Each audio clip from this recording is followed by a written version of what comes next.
இந்த வேர்வையெல்லாம் வீணாகாது. மொத்த கூட்டம் 50 தாண்டும். அப்படி என்றால் இங்கே வந்திருக்கும் கலைஞர் கூட்டம் எனக்கு தெரியும், நான் தான் கூட்டிக் கொண்டு வந்தேன். அவர்களின் எண்ணிக்கையே 500 தாண்டும். அதாவது தேர்ந்த கலைஞர்கள் இங்கே வந்திருக்கிறார்கள். என் கட்சியை சார்ந்தவர்களும் இங்கே வந்திருக்கிறார்கள். பெரும் கூட்டம் அழகாக நடந்தேறியது. பெண்கள் பாதுகாப்பாக அமர்ந்திருக்கிறீர்கள். யாருக்கும் எந்த விபத்தும் ஏற்படவில்லை. ஒரு கூட்டம் நடத்துவதற்கும் முன்னுதாரணமாக 70 வருடமாக அவர்களுக்கு அனுபவம் இருக்கிறது.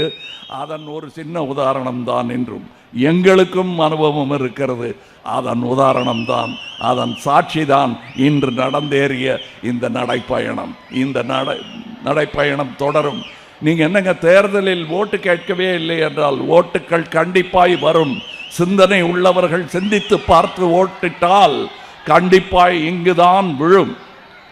அதற்கு வாழ்த்து சொல்ல வேண்டியதில்லை, வழி சொன்னால் போதுமானது.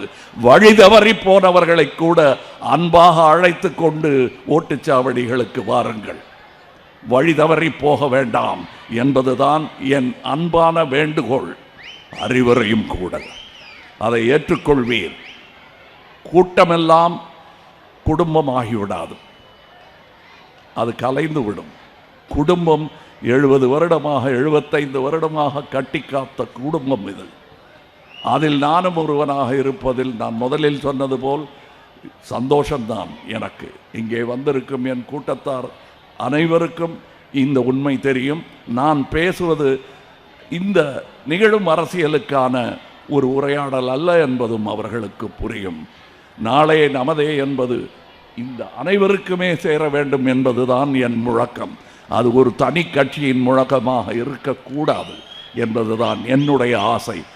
நான் தானே முதலில் சொன்னேன் என்பது அசட்டுத்தனம்.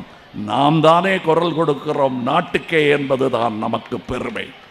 அந்த பெருமையுடன் முதல்வர் பேச கேட்பதை நான் ஆவலாய் கேட்க காத்து கொண்டிருக்கிறேன். நன்றி, வணக்கம். நாளை நமதே.